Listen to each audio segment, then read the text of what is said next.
Si tu as cliqué sur cette vidéo, c'est que le titre te parle, c'est que tu fais face à une déception amoureuse en ce moment, tu as du mal à passer à autre chose, ben je suis là, je vais t'aider.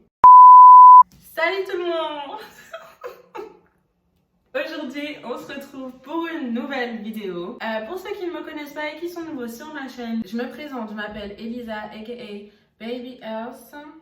Et aujourd'hui, je vais vous aider à faire face à une déception telle qu'elle soit. Voilà, je vais vous donner mes conseils par rapport à ce que j'ai vécu. Donc, let's get it! Pour ceux qui ne sont pas abonnés, je te laisse 1 minute pour le faire et t'inquiète même pas que j'ai tout mon temps.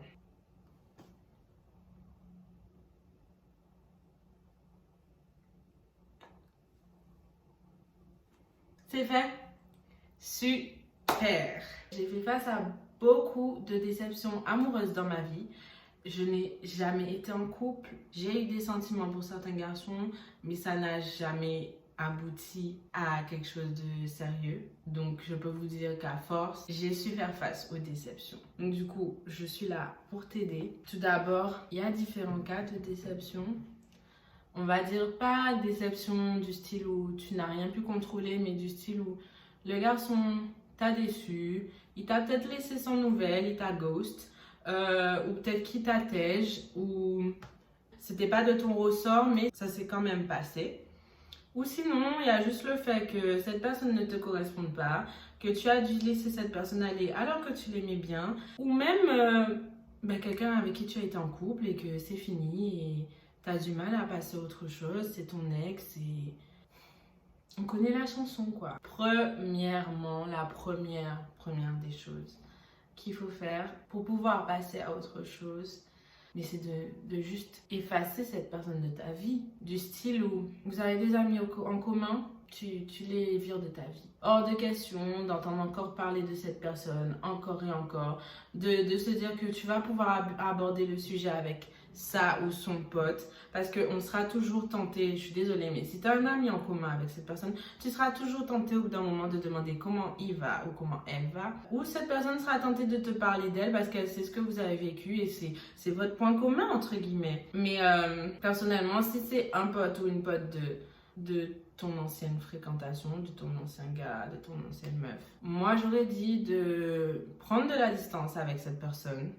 Parce que je suis désolée, mais l'entourage, ça peut vite faire, sans pour autant que ce soit fait exprès, mais ça peut vite te rendre triste. Je considère de ne jamais être ou rester amie avec des potes à ton ex, ou en tout cas de te distancer de ces personnes. On va pas se mentir, Internet, c'est le démon, c'est le diable.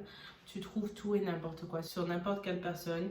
Donc, ça peut être facile, tu peux vite te laisser tenter et te dire, bon, je vais aller regarder son profil, je vais aller regarder sa story pour savoir ce que cette personne fait. Je vais le stalk, je vais voir avec qui il est sorti aujourd'hui, qui sont les nouvelles personnes qui la follow, voilà.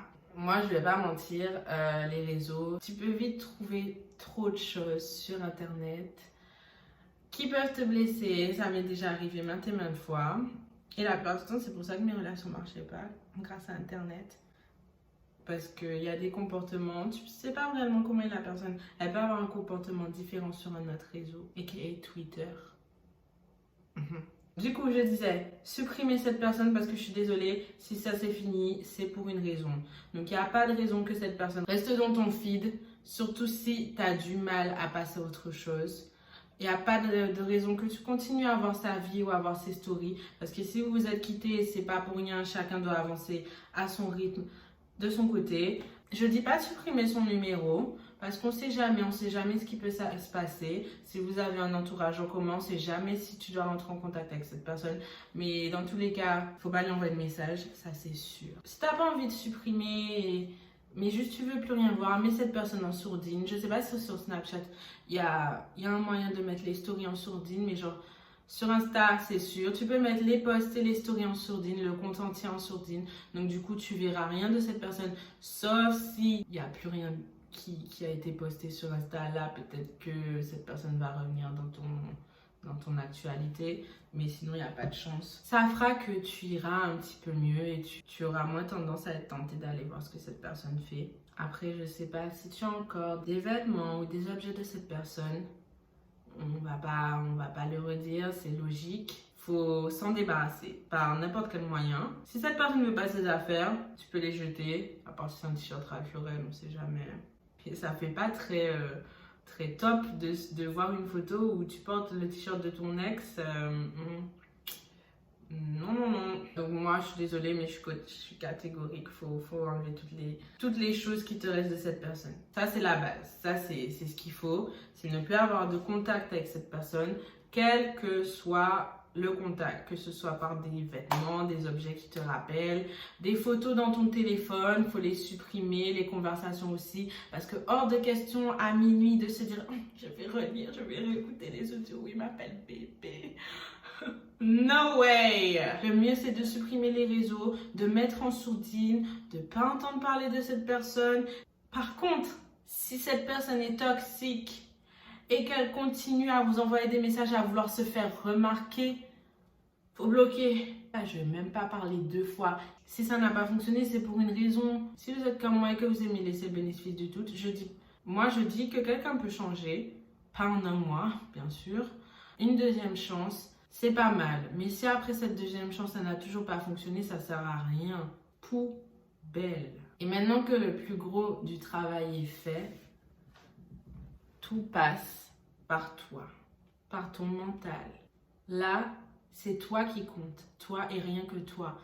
Ton bien-être mental et physique. Si tu te sens vraiment pas bien et que tu as besoin de te faire plaisir ce soir, de pleurer devant un film, de manger de la glace, de manger des céréales à 23h, fais ce qui te rend bien. Si tu as besoin de te couper du monde un jour ou 2, fais-le. Parce que je sais que ça peut être dur, mentalement ça peut être très dur. Je suis désolée, je comprends pas pourquoi ces suppôts de Satan ont autant d'influence sur nous et notre morale. C'est quelque chose ça me dépasse, c'est tout, ça me dépasse. Au point de te mettre mal, alors qu'elle est de son côté, entre la tectonique, blablabla. Et toi, t'es là, t'es mal. Donc si t'as besoin de prendre un moment pour toi, tu prends un moment pour toi. Mais le lendemain, faut penser aux répercussions. T'as le droit de te faire plaisir, manger 2 Kinder Bueno, manger un bol de céréales, un peu de glace, si ça peut te rendre mieux. De te faire un petit masque et de regarder la télé. Mais il faut penser aux répercussions. Faut pas manger plus que de raison. Faut pas en abuser non plus. Le lendemain, faut que tu penses à ton corps. Parce que comme j'ai dit, c'est ton bien-être mental et physique qui compte. Si tu prends des kilos en plus et qu'au final, ça aussi, ça t'affecte mentalement, c'est pas bon. C'est pas du tout bon. Et quand la déprime est finie, là, il faut redevenir soi-même. Il faut te reconcentrer sur tes buts. Sur ce que tu as à faire. Faut redevenir la badass, la boss ass bitch que tu étais. Reprends-toi en main. Fais du sport. Moi, je suis contre la vengeance et oui, il doit regretter, blablabla. Mais s'il peut voir par Adam ou Ève que waouh, c'est elle, c'est ce qu'elle est là, elle vit sa meilleure vie sans moi, son body est. Si je ne sais par quel moyen cette personne peut voir ça, laisse-la voir ça. Je ne dis pas de le faire exprès, mais si un pote à un pote peut relayer la photo, donc se reprendre en main, refaire du sport, se concentrer sur son travail ou ses études si tu es étudiant, prendre soin de ta peau, de ton corps, manger sainement. Il n'y a rien de plus attirant, je suis désolée, qu'une fille qui a sa vie en main, qui est elle fille, qui est... C'est ça qu'on aime, les filles indépendantes. Et c'est naturel d'être triste après une déception, après une rupture. Mais ce qui est encore plus beau, c'est de voir que la fille, elle s'est remise en main, elle s'est remise sur pied, d'elle-même, toute seule, avec l'aide de ses proches, de ses amis. Et que là, glow up. Glow up. Tu l'as jamais vue aussi heureuse que maintenant. Parce que ta de toxicité la bousillait. Et tu l'as jamais vue aussi fraîche qu'elle est là aujourd'hui depuis qu'elle est plus avec toi. That's on. Period. Bitch. Et donc, perso, moi, c'est ce qui marche pour moi. C'est la fin de cette vidéo. J'espère qu'elle vous aura plu, que mes conseils vous auront été utiles. Et n'hésitez pas à laisser un commentaire et à mettre un petit pouce bleu, à vous abonner, c'est très important. Si vous voulez que ma chaîne perdure, je dois atteindre au moins les 1000 abonnés. Et n'hésitez pas à me suivre sur mes réseaux sociaux, histoire qu'on puisse garder contact. Et ce sera tout pour moi. Bisous!